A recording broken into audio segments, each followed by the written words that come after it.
नमस्कार मित्रों, स्वागत है सभी का एग्री ज्ञानपीठ अकेडमी में। और जो आपका वीडियो लेक्चर चल रहा था सेकंड सेमेस्टर का जो एग्री इकोनॉमिक्स को लेके उसी को लेके आपका ये तीसरा वीडियो लेक्चर है। 2 वीडियो लेक्चर हो चुके हैं, काफ़ी ज़्यादा क्वेश्चन हो चुके हैं, 150 क्वेश्चन हो चुके हैं। अब ये तीसरे वीडियो लेक्चर है आपका। तीसरे वीडियो लेक्चर में देखो 2 वीडियो लेक्चर हो चुके हैं, उसमें काफ़ी अहम जो इंपॉर्टेंट क्वेश्चन थे बहुत सारे हो गए हैं। इस वीडियो लेक्चर में जो आपका सिलेबस छूट गया था लगभग में डिमांड कर्व तक करा दिया था, और जो भी आगे जो कंज्यूमर सरप्लस वगैरह होगा और इलास्टिसिटी और मेजरमेंट प्राइस इलास्टिसिटी ये सारी चीज़ें आज हो जाएंगी। ठीक है, तो कतई चिंता करने की बात नहीं है। तीसरा वीडियो लेक्चर आपके सामने है, जल्द ही आपके सारे वीडियो हो जाएंगे, बहुत जल्दी लगा हुआ हूँ। तो मित्रों जुड़े रहिएगा, बिल्कुल मैं कर्तव्य समझ के आपके लिए लगा हुआ हूँ, और आप भी अपना कर्तव्य समझें कि चैनल को शेयर करें, सब्सक्राइब करें, कमेंट करें और लोगों को शेयर करते रहें, ताकि अगर आपका इसमें फ़ायदा हो रहा है तो दूसरे का भी फ़ायदा हो, क्योंकि ज्ञान बांटने से ही बढ़ता है और ज्ञान छुपाने से ही घटता है। तो मित्रों hello, welcome everyone to agri Gyanpeeth. शुरू करता है पहला क्वेश्चन स्क्रीन पे। मांग का अर्थ क्या है? मांग का अर्थ है क्या? मांग का अर्थ क्या है? ऑप्शन नंबर बी आवश्यकता प्लस क्रय शक्ति, यानी आपकी आवश्यकता क्या है? क्रय शक्ति यानी खरीदने की शक्ति, ऑप्शन नंबर बी के साथ जाएगा। 2 नंबर, मांग का नियम क्या दर्शाता है? ऑप्शन नंबर सी, मूल्य और मांग में विपरीत संबंध होता है। मांग वक्र का झुकाव सामान्यतः कैसा होता है? तो मांग वक्र का झुकाव सामान्यतः नीचे की ओर होता है। मांग अनुसूची का संबंध किससे होता है? मूल्य और मांग से होता है, ऑप्शन नंबर बी। अगला क्वेश्चन, उपभोग अधिशेष क्या है? तो ऑप्शन नंबर बी, अपेक्षित मूल्य और वास्तविक मूल्य का अंतर ही उपभोग अधिशेष होता है। घटती सीमांत उपयोगिता का नियम बताता है कि उपयोगिता घटती जाती है, ऑप्शन नंबर सी। घटती सीमांत उपयोगिता का नियम बताता है कि उपयोगिता घटती जाती है, यही घटती सीमांत उपयोगिता का नियम है। सम सीमांत उपयोगिता सिद्धांत को कौन प्रस्तुत करता है? तो option number B, Alfred Marshall. देखो जो सीमांत उपयोगिता वाले जो भी क्वेश्चन है यूटिलिटी वाले, इनको छोड़ के नहीं जाना। हर क्वेश्चन अपने आप में महत्वपूर्ण होता है। कभी 15 से ज़्यादा क्वेश्चन उपयोगिता से दे देता है, कभी 10, कभी 5, तो सभी इंपॉर्टेंट होते हैं। उपभोक्ता संतुलन किस स्थिति में होता है? ऑप्शन नंबर सी हो जाएगा, जब सीमांत उपयोगिता बराबर हो मूल्य के। मांग के निर्धारक में कौन शामिल नहीं है? ऑप्शन नंबर डी, उत्पादक का लाभ शामिल नहीं है। अगला क्वेश्चन, उत्पादक का लाभ शामिल नहीं है। उपभोक्ता अधिशेष का अधिकतम स्तर तब होता है जब ऑप्शन नंबर बी वस्तु मुफ्त में हो तब। मांग वक्र को बाईं ओर खिसकाने वाला कारण क्या है? तो ऑप्शन नंबर सी, वस्तु की उपयोगिता में कमी। यदि 2 वस्तुएं पूरक हों तो एक का मूल्य बढ़ने पर दूसरी की मांग पर क्या असर होता है? तो घटेगा। ऐसे क्वेश्चन बहुत आते हैं, वेरी इंपॉर्टेंट, बहुत आते हैं ऐसे क्वेश्चन। उपयोगिता सिद्धांत का मुख्य आधार क्या है? ऑप्शन नंबर सी, संतुष्टि। देखिए मित्रों, एक बार ऐसा हुआ था, एग्री इकोनॉमिक्स का पेपर था सेकंड सेमेस्टर का, काफ़ी लोग कुछ पढ़ के गए थे। लोगों ने बहुत डीप में पढ़ा था, लेकिन उसके बावजूद जब पेपर आया तब उनको हवा नहीं लगा। क्यों नहीं लगा? क्योंकि उन्होंने सिलेबस को ढंग से नहीं पढ़ा था। क्वेश्चन क्या आ सकते हैं वो उम्मीद नहीं थी उनको। वही क्वेश्चन पढ़ के गए थे जो यूट्यूब पे परंपरागत रूप से चल रहे थे, जो वीडियो यूट्यूब पे घूम रहे थे, वही पढ़ लिए। लेकिन ऐसा नहीं है मित्रों, एग्री ज्ञानपीठ बहुत रिसर्च करके लाता है। कैसा भी क्वेश्चन आ जाए, सिंपल, टॉप, मॉडरेट, कठिन, कैसा भी आ जाए, कोई भी क्वेश्चन छूट नहीं पाएगा। सीमांत उपयोगिता कब शून्य हो जाती है? तो अंतिम इकाई पर, ऑप्शन नंबर बी, अंतिम इकाई पर। अगला है, मांग वक्र का आकार किस पर निर्भर करता है? ऑप्शन नंबर ए, उपभोक्ता की पसंद पर निर्भर करता है। निम्नलिखित में से कौन सा मांग को प्रभावित करने वाला कारक नहीं है? ऑप्शन नंबर डी, लागत नहीं है। Option number D. मांग शेड्यूल किसे दर्शाता है? मांग शेड्यूल दर्शाता है किसे? ऑप्शन नंबर सी, किसे दर्शाता है? विभिन्न मूल्यों पर मांग को दर्शाता है। मांग और मूल्य के बीच संबंध कैसा होता है? तो उल्टा संबंध होता है। किसके बीच? मांग और मूल्य के बीच संबंध उल्टा होता है, ऑप्शन नंबर बी, उल्टा होता है मांग और मूल्य के बीच संबंध। अगला क्वेश्चन, उपयोगिता किसका मापन है? तो ऑप्शन नंबर बी, संतुष्टि का मापन उपयोगिता है। उपभोक्ता अधिशेष का उपयोग कौन करता है? तो ऑप्शन नंबर सी हो जाएगा, उपभोक्ता करता है, उपभोक्ता। अगला क्वेश्चन 21 नंबर, मांग वक्र में विस्तार का अर्थ क्या होता है? तो मांग वक्र में विस्तार का अर्थ क्या होता है? ऑप्शन नंबर सी, कीमत बढ़ने से मांग का बढ़ना। सम सीमांत उपयोगिता सिद्धांत क्या कहता है? सम सीमांत उपयोगिता सिद्धांत क्यों क्या कहते हैं? तो ऑप्शन नंबर बी हो जाएगा, सभी वस्तुओं की सीमांत उपयोगिता बराबर होती है। जब उपभोक्ता को अधिक संतोष नहीं मिलता तब वह होता है बी, संतुलन से बाहर। अगला क्वेश्चन, वस्तु की मांग किस स्थिति में बढ़ती है? तो ऑप्शन नंबर ए हो जाएगा, जब कीमत घटे। घटती सीमांत उपयोगिता सिद्धांत का उदाहरण क्या है? तो ऑप्शन नंबर बी, एक जैसी वस्तु बार बार खाने पर संतुष्टि कम हो जाती है, तो ये घटती सीमांत उपयोगिता है। आपने काफ़ी अच्छा पढ़ा होगा।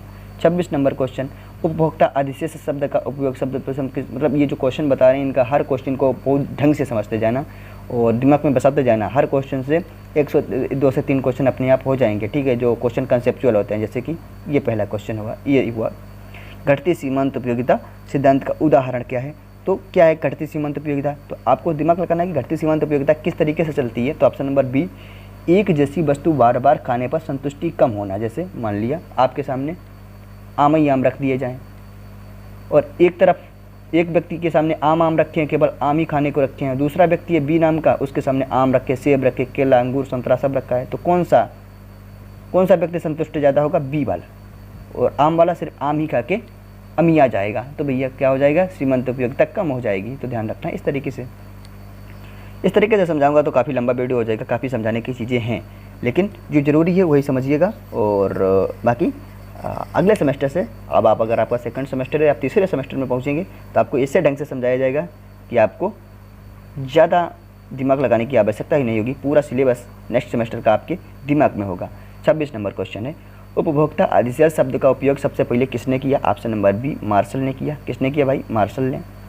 मांग किस प्रकार की होती है? ऑप्शन नंबर सी, दोनों, यानी व्यक्तिगत और बाजार दोनों प्रकार की मांगें होती हैं। मांग वक्र की आकृति किस पर निर्भर करती है? ऑप्शन नंबर बी, उपभोक्ता की प्रतिक्रिया पर। सीमांत उपयोगिता को अंग्रेजी में क्या कहते हैं? मार्जिनल यूटिलिटी कहते हैं। ऑप्शन नंबर सी हो जाएगा, option number C, marginal utility. जब आय बढ़ती है और वस्तु सामान्य तो मांग पर क्या असर पड़ता है? तो मांग बढ़ती है। Option number C, option number C. मांग वक्र के दाएं शिफ्ट होने का कारण क्या हो सकता है? तो ऑप्शन नंबर सी होता है, वस्तु की उपयोगिता में वृद्धि होती है। अगला क्वेश्चन, मांग की लोच से तात्पर्य क्या है? ऑप्शन नंबर बी, मांग में परिवर्तन की दर। मांग में परिवर्तन की दर। यदि किसी वस्तु का मूल्य घटता है और उसकी मांग नहीं बढ़ती है तो यह दर्शाता है कि वस्तु कैसी है? घटिया है। घटिया कब है? यदि किसी वस्तु का मूल्य जो होता है वो घटता है और उसकी मांग नहीं बढ़ती है, ठीक है, तो एकदम से वो वस्तु घटिया है। 34 नंबर क्वेश्चन, दो वस्तुओं की उपयोगिता का अनुपात 2:1 है जब मूल्य अनुपात 1:1 है और उपभोक्ता किसे खरीदेगा? तो किसे खरीदेगा? तो पहली वस्तु को खरीदेगा। उपभोक्ता किसे खरीदेगा? तो पहली वस्तु को खरीदेगा। ऐसे क्वेश्चन भी मैंने करा दिए हैं, तो कहाँ से क्वेश्चन पूछेगा? थोड़ा दिमाग लगाने की ज़रूरत है।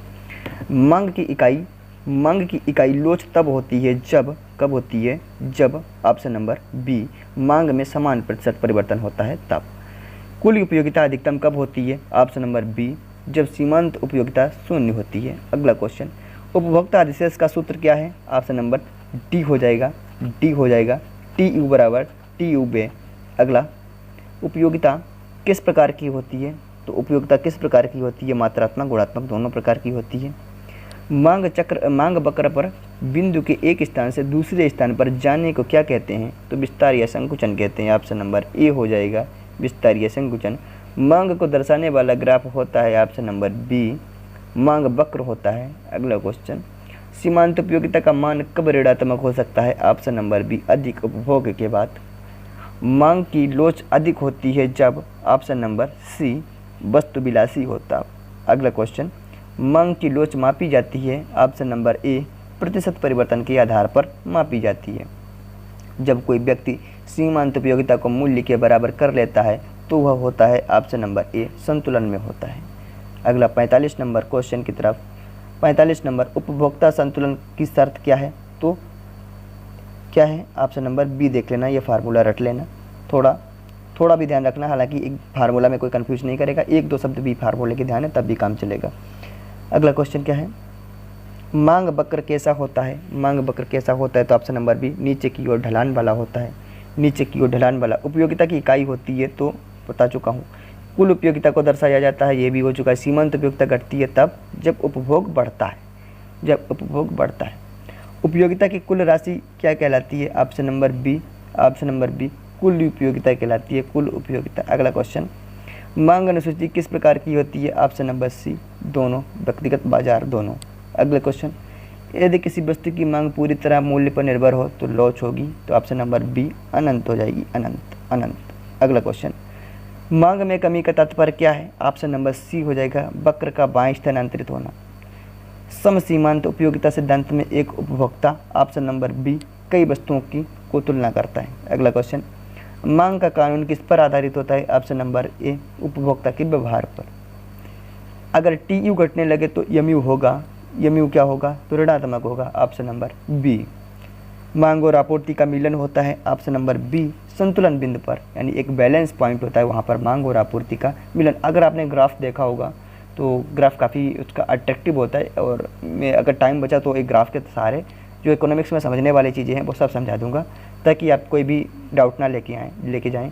सारे डाउट आपको एग्री ज्ञानपीठ पे ही छोड़ के जाना है। क्वेश्चन नंबर 58, एक सामान्य वस्तु के लिए आय प्रभाव होता है, तो सी नंबर सकारात्मक आय प्रभाव होता है। यदि एम यू प्राइस, तो उपभोक्ता को क्या करना चाहिए? ऑप्शन नंबर बी, उपभोग बढ़ाना चाहिए। उपभोक्ता अधिशेष का अधिकतम लाभ कब होता है? ऑप्शन नंबर बी, वस्तु मुफ्त हो तब। मांग की लोच का मुख्य निर्धारक क्या है? तो मुख्य निर्धारक क्या है? ऑप्शन नंबर सी, प्रतिस्थापक वस्तुओं की उपलब्धता। मांग वक्र नीचे की ओर ढलान वाला क्यों होता है? तो ऑप्शन नंबर बी, सीमांत उपयोगिता घटती है। सम सीमांत उपयोगिता सिद्धांत का अनुप्रयोग कब होता है? ऑप्शन नंबर बी, अनेक वस्तुओं के उपभोग से। जब उपभोक्ता की आय बढ़ती है तो सामान्यतः वस्तु की मांग क्या होती है? बढ़ती है। वस्तु की मांग क्या होती है? बढ़ती है। मांग वक्र में बाईं ओर स्थानांतरण का कारक क्या है? तो ऑप्शन नंबर डी हो जाएगा, वस्तु की कीमत में वृद्धि। यदि एम यू बराबर 0 तो टी यू बराबर क्या होगा? तो अधिकतम होगा। जब आप इसको कैलकुलेट करेंगे तब अधिकतम होगा। एक वीडियो लाएंगे, उसमें बता देंगे, ये सारे कन्फ्यूजन दूर हो जाएंगे आपके। उपभोक्ता अधिशेष निम्न में से किसकी माप करता है? तो ऑप्शन नंबर बी हो जाएगा, उपयोगिता और मूल्य के अंतर की। यदि वस्तु का कीमत 0 हो तो उपभोक्ता अधिशेष क्या होगा? तो ऑप्शन नंबर सी हो जाएगा, अधिकतम हो जाएगा। अगला क्वेश्चन, मांग की परिभाषा में आवश्यक तत्व क्या है? तो ऑप्शन नंबर बी, इच्छा और क्रय शक्ति। उपयोगिता की अवधारणा किस अर्थशास्त्री ने दी थी? तो ऑप्शन नंबर बी, मार्शल ने दी थी, मार्शल भाई साहब ने। तो मित्रों, ये सारे क्वेश्चन आपके पूरे हो गए हैं। तो मिलता हूँ फिर नेक्स्ट वीडियो के साथ, और तब तक अपना ध्यान रखते रहिएगा। और आपके सामने 3 वीडियो हो चुके हैं एग्री इकोनॉमिक्स के, और बीएससी एग्रीकल्चर सेकंड सेमेस्टर जल्दी ही समाप्त करने वाले हैं सारे वीडियो लेक्चर। और अगली बार से हम लोग जल्दी सिलेबस के अनुसार एक एक शब्द को समझाएंगे। पूरे सिलेबस के अनुसार हर बीएससी एग्रीकल्चर में, हर सेमेस्टर में, हर सब्जेक्ट को इस तरीके से पिरो के आपको पढ़ा देंगे, पूरी अमृत की तरह पान करा देंगे, तो आपको कोई भी डाउट ही नहीं रह जाएगा। तो मित्रों, फिर मिलता हूँ नेक्स्ट वीडियो में। तब तक के लिए अपना ध्यान रखना। Take care, bye bye.